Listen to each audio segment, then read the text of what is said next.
पिछड़ा शोषित संगठन नई दिल्ली की ओर से जो प्रोग्राम अभी चलाया जा रहा है, वो प्रोग्राम के तहत जो अलग अलग सब्जेक्ट रखे जा रहे हैं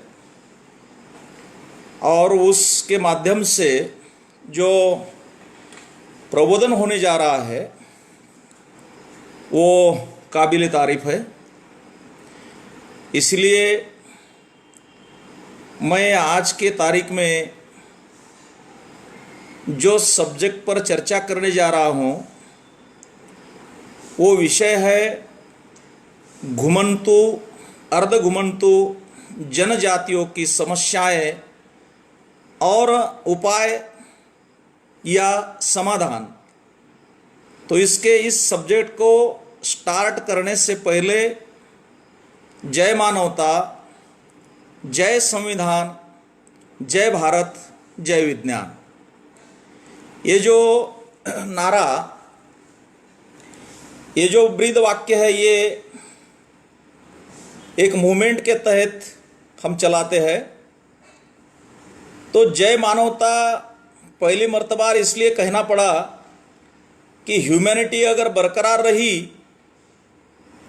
तो संविधान बचेगा, और संविधान बचेगा तो भारत बचेगा, और भारत बचेगा तो विज्ञान भी बचेगा। इसीलिए और दोबारा फिर एक बार मैं कहूँगा कि जय मानवता, जय संविधान, जय भारत, जय विज्ञान। तो दोस्तों, विषय स्टार्ट कर रहा हूँ उसके पहले भारतीय पिछड़ा शोषित जो संगठन है, इस संगठन का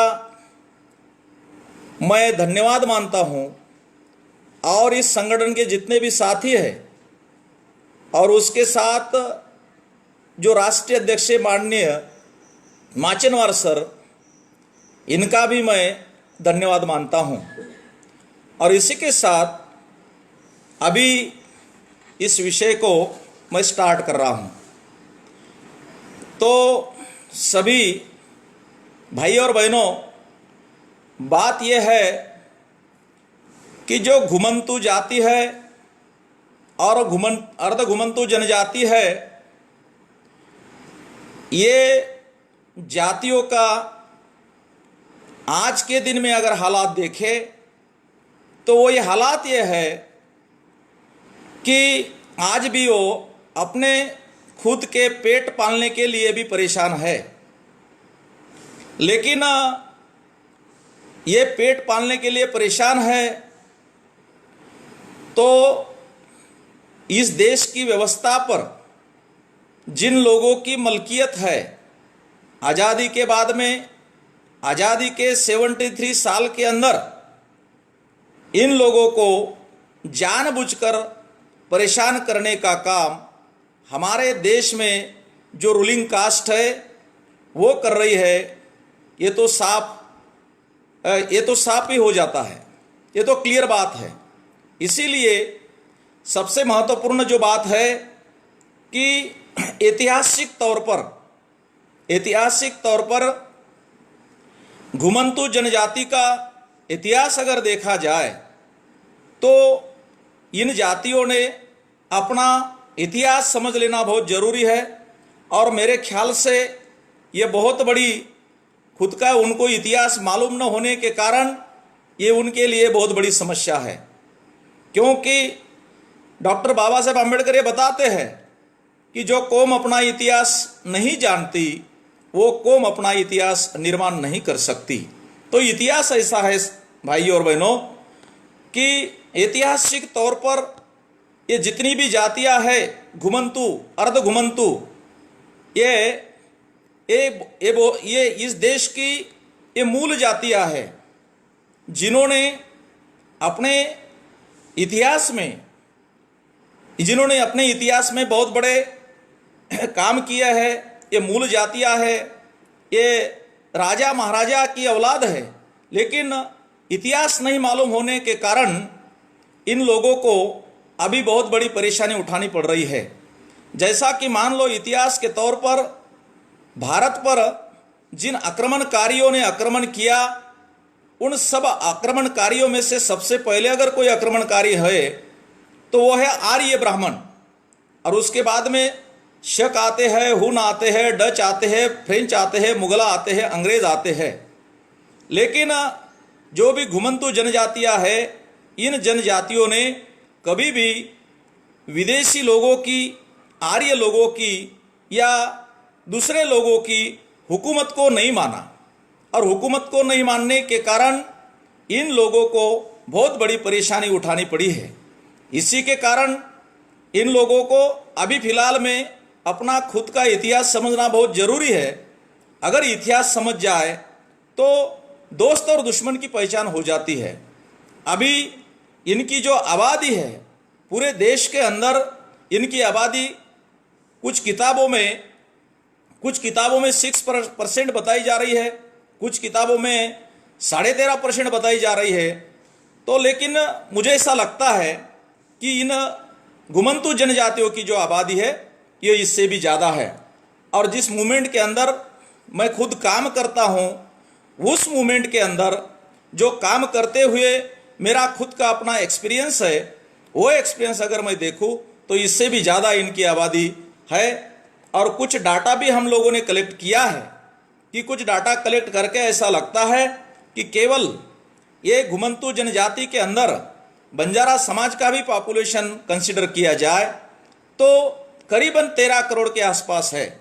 इसीलिए अपने खुद की जो ताकत है और जो माइक्रो घुमंतु जनजातियां है और ये जो बड़ी घुमंतु जनजातियां है, इन लोगों को अपने ताकत का अंदाजा नहीं होने के कारण और कोई अवेयरनेस, सोशल अवेयरनेस नहीं होने के कारण ये सबसे बड़ी समस्या है। और खुद का इतिहास मालूम नहीं होने के कारण इनको ये बहुत बड़ी समस्या झेलनी पड़ रही है। और इसी के कारण अभी, लेकिन सबसे महत्वपूर्ण पहलू ये है कि ये जो घुमंतु जनजातियां है, ये घुमंतु जनजातियां वर्ण व्यवस्था के बाहर है। इन लोगों ने वर्ण व्यवस्था कभी एक्सेप्ट की नहीं। इसी के कारण, और जिन लोगों ने गांव में रह करके, गांव के अंदर रह करके जो भी वैदिक संस्कृति का अतिक्रमण इन लोगों पर हुआ तो गांव के लोगों पर पहले हुआ, और वर्ण व्यवस्था उन लोगों ने एक्सेप्ट की, गुलामी उन लोगों ने एक्सेप्ट की है जो गांव के भीतर अभी रह रहे हैं। लेकिन गांव के बाहर अपनी खुद की बस्ती करके और अपना झुग्गी झोपड़ी में रह करके गुजारा किया। लेकिन जो भी वैदिक संस्कृति का आक्रमण है और वैदिक संस्कृति उन्होंने एक्सेप्ट नहीं की, इसी के कारण वर्ण व्यवस्था के बाहर ये घुमंतु जनजातियां है। और इसी के कारण फिर अभी जो आक्रमणकारियों ने भारत के ऊपर आक्रमण करते करते अंग्रेजों का जब समय आया तो सबसे ज़्यादा अगर अंग्रेज को करारा जवाब देने का काम अगर कोई जनजातियों ने अगर किया होगा तो घुमंतु जनजातियां है। और इन घुमंतु जनजातियों ने बहुत बड़ा करारा जवाब दिया। परिणाम स्वरूप 1871 में क्रिमिनल ट्राइब एक्ट लागू कर दिया। और क्रिमिनल ट्राइब एक्ट लागू करने की वजह से, क्योंकि इन्होंने दूसरों की जो हुकूमत है वो कभी अडॉप्ट की नहीं, कभी एक्सेप्ट नहीं किया, इसी के कारण फिर सबसे ज़्यादा जो बाइंडिंग है, सबसे ज़्यादा जो बंधन है वो इन जातियों पर लगाया गया। उस वक्त हमारे देश के अंदर अभी जो जिन लोगों ने अंग्रेजों के तलवे चाटने का काम किया, अंग्रेजों को साथ देने का काम किया, उन लोगों के हाथ में अभी भारत की पूरी पावर है, हमारे देश की पूरी पावर उन लोगों के हाथ में है। लेकिन ये घुमंतु जाति और जनजातियों की समस्याओं के कारण इनको बहुत बड़ी परेशानी उठानी पड़ी। अंग्रेजों को लगा कि अब ये तो करारा जवाब देने वाले लोग हैं, तो कुछ ना कुछ इनके लिए बाइंडिंग करना चाहिए। तो 1871 में क्रिमिनल ट्राइब एक्ट लागू कर दिया। परिणाम स्वरूप इन लोगों को बहुत सारी समस्याओं का सामना करना पड़ा। इसी के कारण फिर बात ये आती है आगे चल करके कि अंग्रेजों को विरोध करके फिर इन्होंने अपनी एक खुद की सोच बना ली कि अभी हम जो है अभी हम क्रिमिनल बन गए हैं, ऐसी इन लोगों की सोच बन गई। उसी के कारण, वो सोच बनने के कारण उनको ऐसा महसूस होने लगा कि हमारी ऐसी ही जिंदगी है, जैसा कि खुद का घर नहीं होना, जैसा कि कहीं पे भी जो ह्यूमन के लिए राइट्स होते हैं वो राइट्स नहीं मिलना, मान लो कि वो राइट्स नहीं है और हम कोई इंसान है, ऐसी जो इनके अंदर जो चेतना होनी चाहिए वो चेतना भी मर चुकी है, क्योंकि बहुत दिन के बाद, बहुत सालों का ये प्रयास है। और जो मलकियत जिन लोगों की व्यवस्था के ऊपर है, उन लोगों ने जानबूझ करके इनके डेवलपमेंट के तरफ, इनके प्रोग्रेस के तरफ दुर्लक्ष्य किया है। इसी के कारण अभी भी घुमंतु जनजातियों को बहुत बड़ी परेशानी उठानी पड़ रही है। तो साथियों, बात ऐसी है कि हम जो बात लेकर के निकले हैं कि हमारे देश के अंदर जो भी बात है, तो वो इस समाज की मेरे तरफ से ये मैं सोचता हूँ, कभी चिंतन करता हूँ, तो मुझे लगता है कि सबसे बड़ी भयानक जो समस्या है इस समाज में, इन लोगों के तरफ देखने का जो दृष्टिकोण है वो दृष्टिकोण बहुत ही हीनता का है। जैसा कि आज़ादी भारत को 1947 में मिली, लेकिन 1952 को घुमंतु जनजातियों को आज़ादी मिली, वो केवल कागज पर रही, कागज के टुकड़ों पर रही है। वास्तव में अगर देखा जाए तो इन जनजातियों के तरफ देखने का जो दृष्टिकोण, जो अप्रोच है समाज के अंदर, वो आज भी नहीं बदला है। सबसे बड़ी समस्या है, क्योंकि जब कोई बच्चा स्कूल में पढ़ाई करने के लिए जाता है तो उसके साथ में जो बिहेवियर किया जाता है टीचरों के ओर से स्कूल में, वो बिहेवियर भी मान लो कि ह्यूमैनिटी को वो शोभा नहीं देता, ऐसा बिहेवियर उन बच्चों के साथ में किया जाता है। दूसरी बात यह है कि 31 अगस्त 1952 को क्रिमिनल ट्राइब एक्ट कैंसल किया। ये बात है, कैंसल किया, केवल कागज के टुकड़ों पर से कैंसल किया है। लेकिन वास्तवता यह है कि आज भी अगर, क्योंकि क्रिमिनल ट्राइब एक्ट करके इनके ऊपर तो थोप दिया, आज भी अगर कहीं पे भी अगर चोरी होती है तो पहले घुमंतु जनजातियों की बस्तियों को ढूंढा जाता है और ढूंढने के बाद में उन लोगों को पकड़ के लिया जाता है। मान लो कि सास ने अपने गले का हार, बहू के गले का सोने का हार चुराया होगा, घर के अंदर ही घर का चोर है, और बहू ने सास के गले का अंदर का हार चुराया होगा, फिर भी जो ऑब्जेक्शन लिया जाता है वो घुमंतु जनजातियों के बस्तियों पर जाकर के उन लोगों पर ऑब्जेक्शन लिया जाता है। इसीलिए जो मान सम्मान, हक और अधिकार इस देश के अंदर घुमंतु जनजातियों को मिलना चाहिए, वो नहीं मिलने का सबसे महत्वपूर्ण कोई समस्या और कोई कारण मुझे लगता होगा तो इन जनजातियों के तरफ जो देखने का जो दृष्टिकोण है वो अभी भी बदला नहीं है। ये सबसे बड़ी समस्या है। तो इसीलिए दोस्तों, बात यह है कि NT-DNT की दूसरी सबसे महत्वपूर्ण जो समस्या है, अपनी खुद की पहचान नहीं है। अपनी खुद की पहचान नहीं होने के कारण हम है कौन, ये पहचान नहीं होने के कारण इन लोगों के दिमाग में हम कौन है ये पता नहीं होने के कारण हम मूल यहाँ के हैं, यही बात इन लोगों को नहीं मालूम होने के कारण, अपनी मूल की पहचान ये लोग भूल जाने के कारण ये भी समस्या है कि इनकी जो पावर बननी चाहिए, वो सोशल पावर हो, वो इकोनॉमिकल पावर हो, वो एजुकेशनल पावर हो, वो और जितनी भी पावर्स मानव के उत्थान के लिए यूज में लाई जाती है, ऐसे सभी पावर से ये लोग दूर रहे हैं। इसीलिए तो सबसे महत्वपूर्ण बात यह है कि NT-DNT की पहचान बननी चाहिए। मतलब ये लोग कौन है, मैं ये इस दृष्टि से इस मुद्दे की तरफ नहीं देख रहा हूं। पहचान को बननी चाहिए, इसका मतलब कि हम कौन है। अगर हम इस देश के मूल निवासी है, अगर हम इस देश के मूल नागरिक है, तो ये अगर हमने सोच लिया तो उनके अंदर का जो भी आत्मभान आत्मसम्मान है वो जिंदा होगा, और आने वाले समय में जो भी समस्याएं सामने आएगी उस समस्याओं का समाधान करना आसान हो जाएगा, ऐसा मुझे लगता है।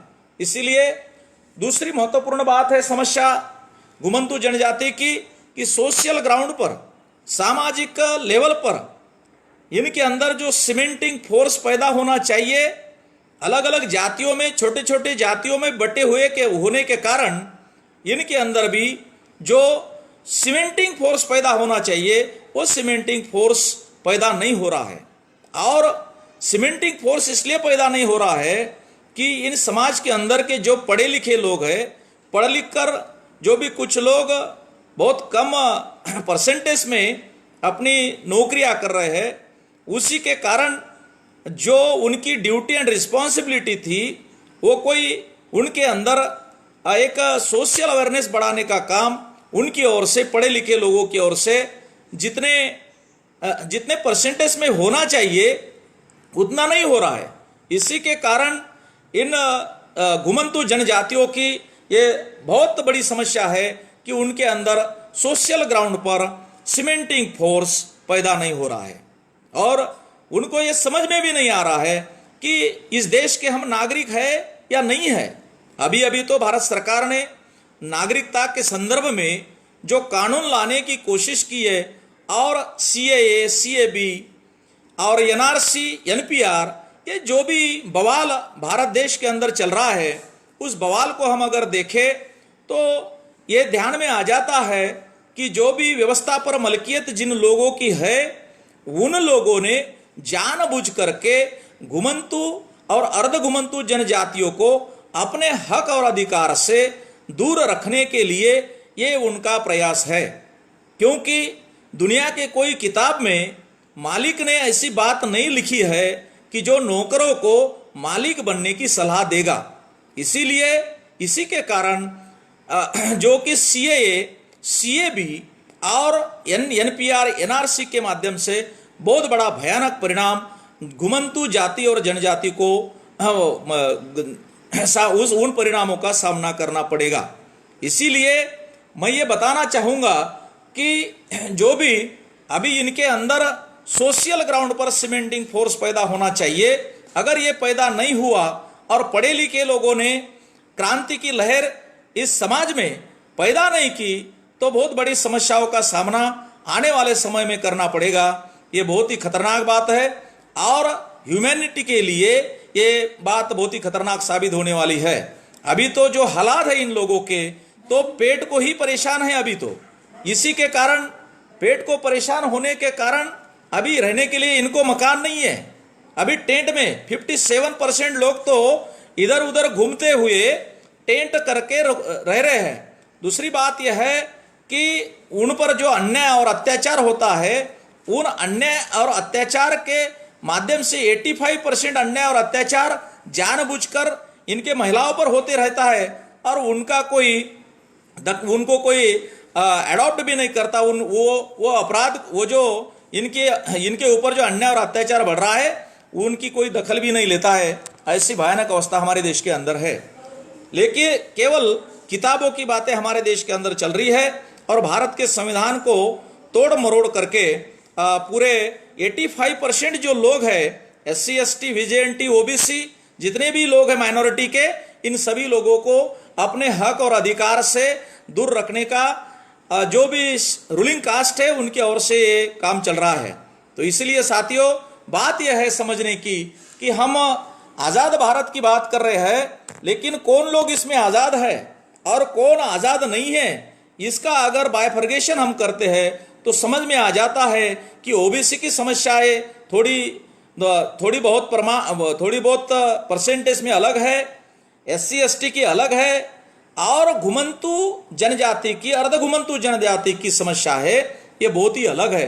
क्योंकि इनके अंदर जो सोशल अवेयरनेस बढ़ना चाहिए वो नहीं हो रहा, और उस तरीके से उनके झुग्गी झोपड़ियों में जा करके उनको समझा करके कोई काम करने वाली जो यंत्रणा चाहिए, जो मशीनरी चाहिए, वो आज भी भारत के अंदर दिखाई नहीं देती। इसी के कारण यह बहुत बड़ी समस्या है, ऐसा मुझे लगता है। दूसरी महत्वपूर्ण बात है कि एजुकेशनल अवेयरनेस निर्माण नहीं हुआ।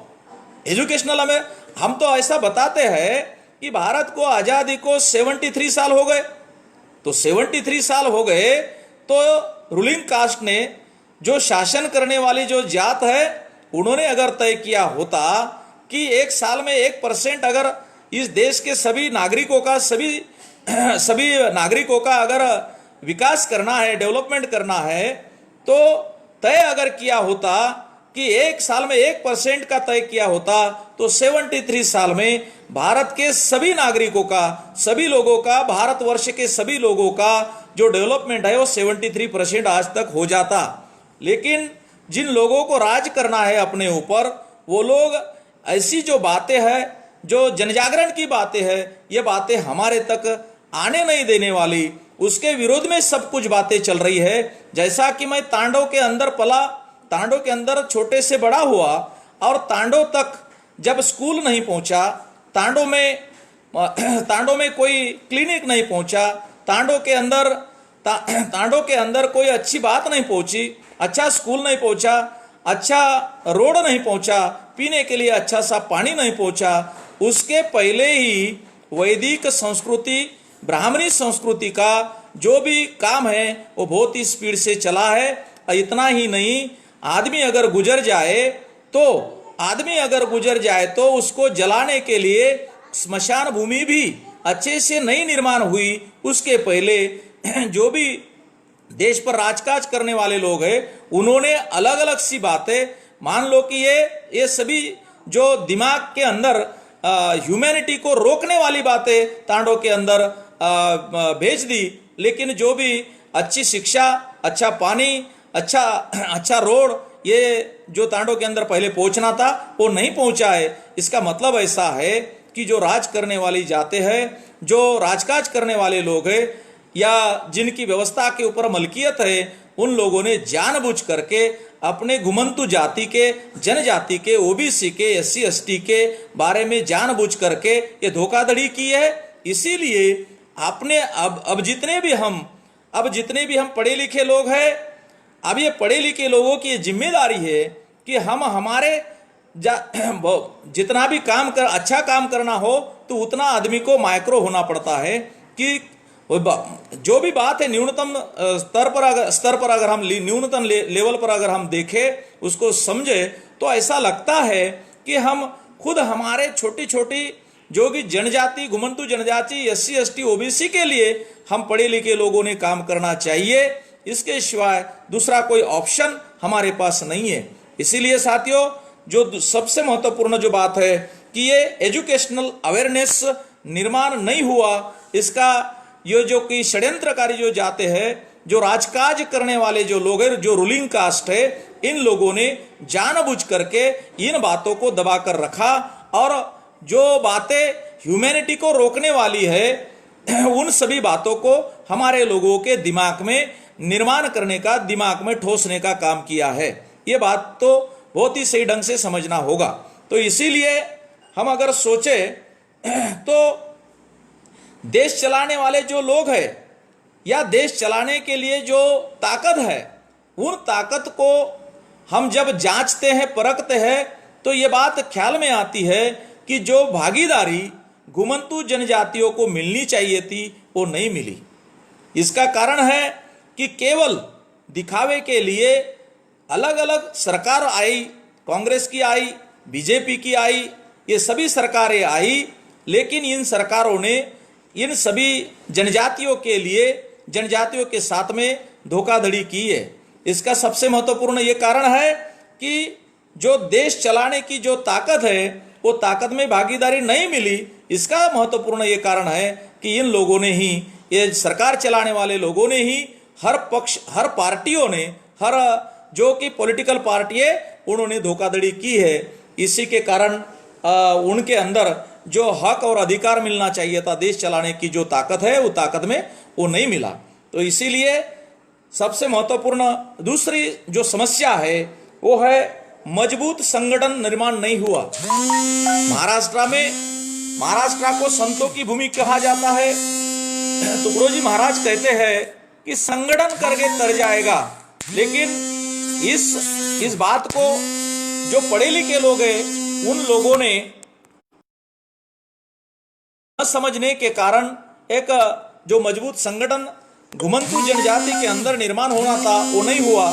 जो भी संगठन निर्माण हुए हैं उन संगठन के माध्यम से इन घुमंतू जनजातियों के समाज की जाति की समस्याओं का समाधान नहीं हुआ, और जो संगठन है वो बहुत ही पुअर लेवल पे पैदा हुआ, और वो पुअर लेवल पे संगठन निर्माण होने के कारण इस समाज घुमंतू जनजाति की जो समस्या है उसका समाधान होने में उनको कामयाब नहीं मिला। तो संगठन बहुत महत्वपूर्ण है। अगर संगठन महत्वपूर्ण है तो मजबूत संगठन होना बहुत जरूरी है। ऑर्गेनाइजेशन जो बनना चाहिए वो बहुत ही स्ट्रांग होना चाहिए। अगर वो स्ट्रांग नहीं हुआ तो कोई समाज के लिए समस्याओं का समाधान होगा, इस पर तो कोई भरोसा नहीं करते आएगा। इसीलिए साथियों, बात ऐसी है कि लीडरशिप जो है इस समाज के अंदर बहुत ही पुअर पैदा हुई। किसी पर अभी एलिगेशन करने की तो बात नहीं है, खुद होकर के पेशावर बनके, रिवोल्यूशनरी जो होता है वो पेशावर बनके जो अपना टारगेट है, टारगेट ओरिएंटेड काम करता है। इसी के कारण किसी पे एलिगेशन बहुत ज़्यादा करने की अभी कोई समय नहीं है। इसीलिए जो भी आज़ाद भारत के अंदर 73 साल में ये हालात है, हालात ऐसे है कि अभी भी इन लोगों को इलेक्शन कार्ड नहीं है, बीपीएल कार्ड नहीं है। 57% लोग टेंट रख करके रह रहे हैं, ये हालात है। 58% लोगों के तो बर्थ का भी रजिस्ट्रेशन नहीं है, बर्थ का ही रजिस्ट्रेशन नहीं है तो डेथ का रजिस्ट्रेशन या उसका सर्टिफिकेट मिलने की कोई बात ही नहीं है। और 88% महिलाओं पर अन्याय अत्याचार होते रहता है। वो अन्याय अत्याचारों का ही कोई समाधान करने की व्यवस्था भारत देश के अंदर जो सरकार चल रही है उसके पास नहीं है। इसी के कारण जनसंख्या जो है 13.5%, ऐसा 13.5% के अंदर जो अभी अलग अलग कमीशन बिठाने का काम 13.5% के लिए सरकार ने किया है। जो कमीशन सबसे महत्वपूर्ण 2 कमीशन है जिसके बारे में मैं यहाँ पे जिक्र करूँगा। एक रेणके कमीशन और दूसरा है इदाते कमीशन। रेणके कमीशन में जो सिफारिशें 75 सिफारिशें की जो रिकमेंडेशन किया है वो 75 रिकमेंडेशन किया है, लेकिन अभी भी इन रिकमेंडेशन को पब्लिश नहीं किया गया। ये सरकार की दोगली नीति होने के कारण सरकार ने इसी संदर्भ में धोखेबाजी करने का काम किया है। तो बात यह है कि कमीशन बिठा करके उसको सर्वे करने के लिए भेजने का, और इसी में जो वक्त जाया होता है, वक्त जाया करने का काम सभी सरकारों की ओर से, कोई पार्टी की सरकार बनी तो ऐसा काम चल रहा है। तो बहुत ही परेशानियां झेलने का काम घुमंतू जनजातियों को करना पड़ रहा है। इसीलिए साथियों, बात है कि ये जो समस्याएं है कि समाज में इन लोगों के तरफ देखने का जो नजरिया है वो नहीं बदला, एंटी डीएनटी की मूल पहचान नहीं बनी, सोशल अवेयरनेस पर सीमेंटिंग फोर्स पैदा नहीं हुआ। दूसरी बात है, देश चलाने के लिए जो भागीदारी रहनी चाहिए वो नहीं मिली, क्योंकि एजुकेशन ही नहीं मिला। एजुकेशन जो मिला है तो वो बहुत ही कमजोर एजुकेशन मिला है।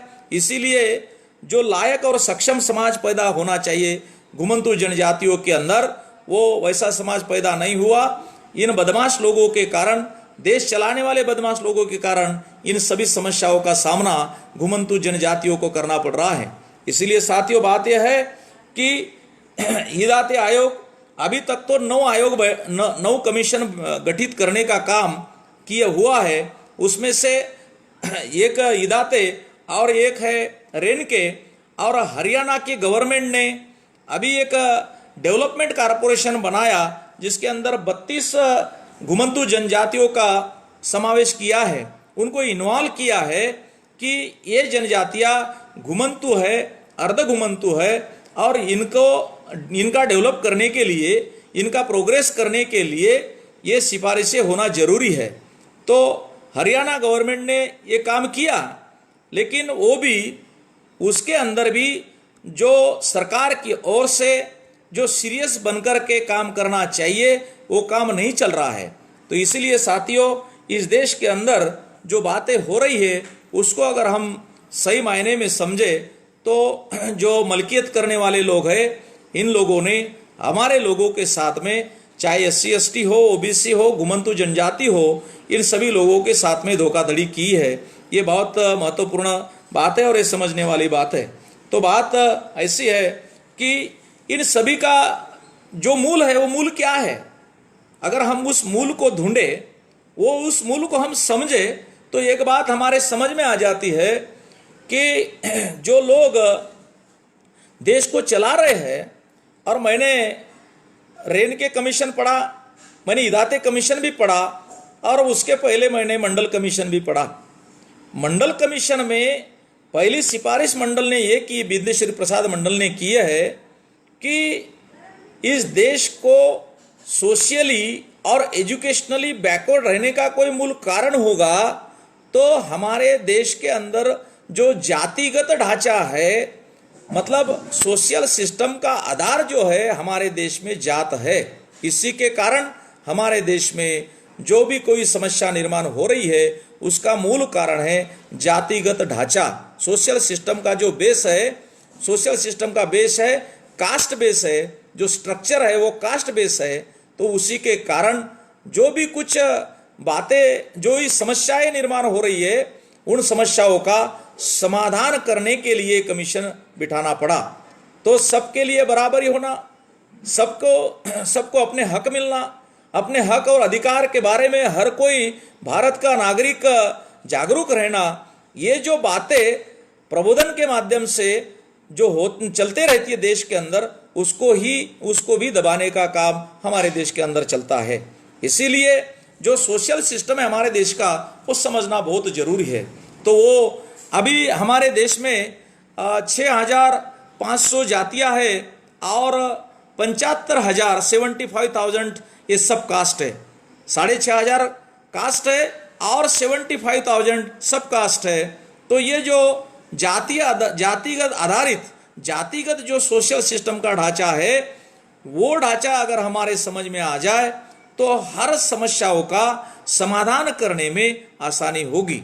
दोस्त और दुश्मन की अगर पहचान हो जाए तो भी समस्याओं का समाधान करने में आसान होता है। इसीलिए ये जातिगत ढांचा को समझना होगा। तो जितने भी पढ़े लिखे लोग हैं, इन सभी पढ़े लिखे लोगों को यही बात समझनी होगी कि हमारे देश के अंदर मूल समस्या क्या है। अगर ये मूल समस्या समझ में आई तो समस्याओं का समाधान करना बहुत आसान हो जाता है। इसीलिए जो भी अभी CAA NRC NPR चल रहा है, उसका तो बहुत बड़ा परिणाम हमारे घुमंतु जनजातियों को भुगतना पड़ रहा है, पड़ने वाला है। और अभी जो दोगली नीति हमारे देश के अंदर चल रही है वो हमारे लिए बहुत ही खतरनाक साबित होने वाली है। इसको बहुत अच्छी तरह से समझने के लिए हम सब लोग जितने भी अलग अलग संगठन चला रहे हैं, इन सभी संगठन को एक जगह पर बैठ करके मिनिमम कॉमन प्रोग्राम बना करके बहुत बड़ी ताकत निर्माण करनी पड़ेगी। उसी के सिवाय कोई समस्याओं का हल होने वाला नहीं है, कोई समस्याओं का समाधान भी नहीं होने वाला है। इसीलिए जब तक के हम जितने भी छोटे छोटे समाज जाति के अंदर संगठन चला रहे हैं, इन सभी संगठनों को ये एक जगह पे आकर के बैठ करके मिनिमम कॉमन प्रोग्राम बना करके और सभी बातों को तय करके काम करना होगा। तो समस्याओं का समाधान करना बहुत आसान होगा। क्योंकि दुश्मन जो है वो बहुत ही ताकतवर है, और वो ताकतवर होने के कारण अब हमको भी हमारी बहुत बड़ी ताकत, बहुत बड़ी पावर निर्माण करनी पड़ेगी। उसके सिवाय कोई समस्याओं का हल नहीं होने वाला। इसीलिए साथियों, बात यह है कि जो भी समाज के अंदर देखने का दृष्टिकोण, NT-DNT की पहचान, सोशल ग्राउंड पर सीमेंटिंग फोर्स, एजुकेशनल अवेयरनेस, देश चलाने में मिलनी चाहिए जो भागीदारी जो नहीं मिली है, और लीडरशिप जो पैदा हुई है, इस समाज घुमंतु जनजातियों के अंदर वो लीडरशिप बहुत ही पुअर लेवल पे पैदा हुई है। तो इसीलिए लीडरशिप को मतलब लीडरशिप तो नहीं पैदा हुई, लेकिन लीडर पैदा हो गए हैं। लीडर का मतलब ये होता है कि वो जो पार्टियों के लिए काम करता है, जो पॉलिटिकल पार्टियों के लिए काम करता है, वो लीडर। और लीडरशिप की जो बात है तो वो अलग बात है। लीडरशिप माने अपनी खुद की पॉलिसी बना करके जो अपने समाज के लिए जो फायदेमंद बातें हैं, जो हित की बातें हैं और जो इंटरेस्ट है हमारे समाज का, उसको बरकरार रखते हुए उसके लिए जंग छेड़ना, आंदोलन करना, ये सबसे महत्वपूर्ण बात है। लेकिन आज़ाद भारत के 73 साल में ये बातें बहुत कम तौर पर हुई है, बहुत ही माइक्रो लेवल पे हुई है। इसीलिए जो भी अब तो सुप्रीम कोर्ट ने बता दिया है कि जो रिजर्वेशन है वो रिजर्वेशन फंडामेंटल राइट नहीं है, मतलब मौलिक अधिकार नहीं है। अब सुप्रीम कोर्ट जो न्यायपालिका है, न्यायपालिका के ऊपर कोई पावर नहीं होती है ऐसा माना जाता है। लेकिन सुप्रीम कोर्ट ये बोलती है कि जो रिजर्वेशन है वो फंडामेंटल राइट नहीं है। अगर आप वो फंडामेंटल राइट नहीं है तो जो मूलभूत ढांचा सुप्रीम कोर्ट ने तय किया है उसके अंदर फंडामेंटल राइट को इंक्लूड किया है। जो चैप्टर 3 में मौलिक अधिकारों को वर्णित किया है, उसका वर्णन मौलिक अधिकारों का चैप्टर 3 में हुआ है। लेकिन अभी तो सुप्रीम कोर्ट ने बोला कि वो मौलिक अधिकार नहीं है। अब आर्टिकल 16(4) को हम अगर पढ़े तो वहाँ पे बताया गया है कि वो एडिक्वेट रिप्रेजेंटेशन, और 16(4) बोले थे चैप्टर 3 का पार्ट है। जो आर्टिकल 12 से लेकर के आर्टिकल 35 तक केवल फंडामेंटल राइट का चैप्टर है, तीसरा चैप्टर दिया है। तो वो एडिक्वेट रिप्रेजेंटेशन की बात आर्टिकल 16(4) करता है। और हमारे देश के अंदर जो कार्यपालिका है, जो न्यायपालिका है, जो विधि पालिका है, इन सभी पालिकाओं के ऊपर केवल कुछ लोगों की मलकियत होने के कारण हमारे घुमंतु जनजातियों के, SC ST OBC के, माइनॉरिटी के लोगों को बहुत बड़ी समस्याओं का सामना करना पड़ रहा है। इसीलिए इस बात को बहुत ही सही ढंग से समझना होगा और सही ढंग से समझ करके समस्याओं का समाधान करना होगा। अगर समस्याओं का समाधान करने में या आने वाले समय में हम कामयाब नहीं हुए तो संविधान तो पूरा इन लोगों ने बर्बाद कर दिया है। हम संविधान बचाने की बात कर रहे हैं तो ढांचा ही संविधान बचाने की बात करने लगता है। तो क्रांति की जो धार होती है वो धार कम की जाती है। जो क्रांति की जो लहर फैल जाती है देश के अंदर, उसको भी कम किया जाता है। इसीलिए ढांचे के अंदर रहने वाले लोग ही क्रांति की बात करते हैं। अगर वही क्रांति की बात सोशल वर्क करने वाले लोग, मूवमेंट चलाने वाले लोग, अलग अलग एरिया में काम करने वाले ऐसा सोचते हैं कि नहीं, अब ढांचा ही क्रांति की बात कर रहा है तो हमें कुछ करने की जरूरत नहीं है। लेकिन बात है दोस्तों, ये समझने वाली बात है कि विधि पालिका, न्यायपालिका, कार्यपालिका, इस पर हमारी जो मलकियत है वो 0% मलकियत है। इसको हम अगर समझे तो हमारे पास एकमात्र जो विकल्प अभी है तो वो विकल्प है सभी लोगों को, सभी छोटी छोटी जाति जनजाति को, जितने भी संगठन हो गए, उन संगठन को एक जगह पर आकर के बैठ करके मिनिमम कॉमन प्रोग्राम तैयार करके उसके माध्यम से जो दुश्मन है बहुत ही बड़ा शक्तिशाली है, जिनके पास एजुकेशनल पावर है, इकोनॉमिकल पावर है, लिटरेचरिक पावर है, सोशल पावर है, सभी पावर उनके पास है और उनके विरोध में हमारी लड़ाई है। तो इस लड़ाई को अगर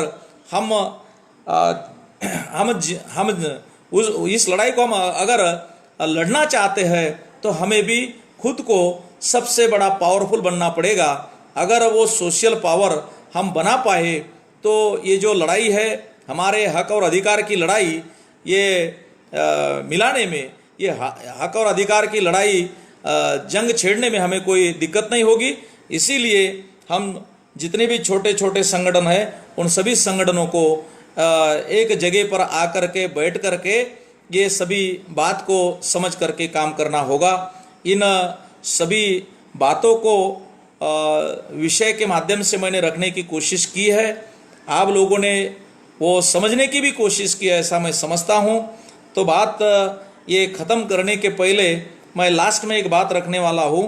वो सबसे ही महत्वपूर्ण बात है कि जैसा कि ये व्यवस्था पर मलकियत होने वाले लोग हमेशा एक बात कहते रहते हैं कि देशभक्ति राष्ट्रभक्ति, देशभक्ति राष्ट्रभक्ति, ऐसी बातें करते रहते हैं। तो जो देशभक्ति होती है, मुझे ऐसा लगता है कि उनका ज्ञान बहुत ही इस देशभक्ति के संदर्भ में कितना है मुझे पता नहीं है, लेकिन देश जो बनता है वो लोगों से बनता है। देश कोई झाड़ झंकड़ नदी नालियों से, कुछ पर्वतों से नहीं बनता। तो देश जो बनता है वो लोगों से बनता है, और लोगों से अगर देश बनता है और देश के अंदर अगर डेमोक्रेसी है, प्रजातंत्र है, तो उस प्रजातंत्र को बचाने के लिए लोकशाही, उसका मराठी में जो अनुवाद होता है लोकशाही, लोग यानी कि हम सब लोग, मतलब SC ST VJNT जिसको अपन NT DNT बोलते हैं, OBC और माइनॉरिटी के जितने भी छोटे छोटे ह्यूमन जो है, उन सभी के लिए उनको अपन लोग बोलते हैं। और इस प्रजातंत्र में प्रजा की हुकूमत होनी चाहिए, लेकिन जो हुकूमत चल रही है, जो सेवा के नाम पर MP MLA मिनिस्टर बनते हैं और वो सेवक करके उनका डेफिनेशन संविधान ने किया है। लेकिन अब जो हालात हम लोग उठा रहे हैं, जिस हालात में हम जी रहे हैं, वो बहुत ही परेशानी वाली बात है। इसीलिए हम सब लोग मिलजुल करके जब तक के काम नहीं करेंगे, तब तक जो अपना अभियान है, इस अभियान को उतना रिजल्ट नहीं मिलेगा। रिजल्ट अगर मिलाना है तो मिलजुल करके काम करना बहुत ही ज़रूरी है। और मुझे ऐसा लगता है ये सबसे बड़ी समस्या है। ये अगर सबसे बड़ी समस्या सुलझाने में हम कामयाब हो गए तो बाकी की जो समस्याएं है, घुमंतु जनजाति की है, SC की है, ST की है, OBC की है, इन सभी माइनॉरिटी की, इन सभी जनजातियों की जितनी भी समस्याएं हैं, उन समस्याओं का समाधान करने में हम कामयाब होंगे। तो मैं मेरा परिचय देने, ये विषय को ख़त्म करने के पहले मैं प्राध्यापक अनिल राठौड़ महाराष्ट्र से हूँ, और महाराष्ट्र के अंदर वाशिम डिस्ट्रिक्ट में रहता हूँ। और वाशिम के अंदर जो एक मालेगांव तालुका है, उस तालुका में सीनियर कॉलेज पर एक पॉलिटिकल साइंस का सब्जेक्ट में पढ़ाता हूँ। ये मेरा परिचय है। और एक छोटा सा मूवमेंट है, उसके अंदर एक पार्ट करके, उस मूवमेंट के अंदर एक पार्ट करके मैं काम भी करता हूँ। तो और एक धन्यवाद दूंगा जो भी भारतीय पिछड़ा शोषित संगठन है, इस संगठन का धन्यवाद दूंगा, और इन संगठन के सभी साथियों का धन्यवाद दूंगा। उसके साथ में जो भी राष्ट्रीय अध्यक्ष माननीय माचनवार सर, इनका भी तहे दिल से मैं धन्यवाद दूंगा।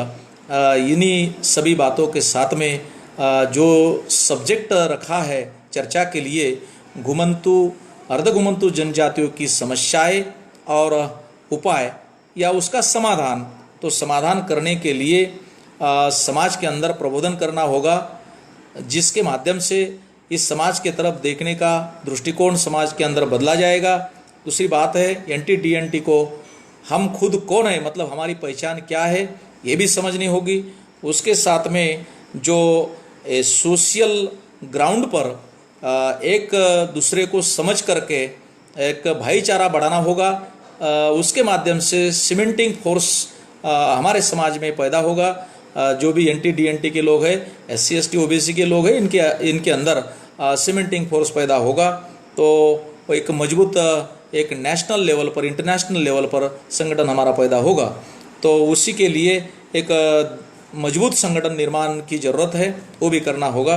इन्हीं सभी बातों को तुम लोगों ने, सभी साथियों ने सुन करके समझने के बाद सब मिलजुल करके काम करेंगे। ऐसा इतनी बातें मैं करते हुए मेरा सब्जेक्ट जो है यहाँ पे समाप्त करता हूँ, इसको क्लोज करता हूँ। जय मानवता, जय संविधान, जय भारत, जय विज्ञान, जय विज्ञान, जय विज्ञान।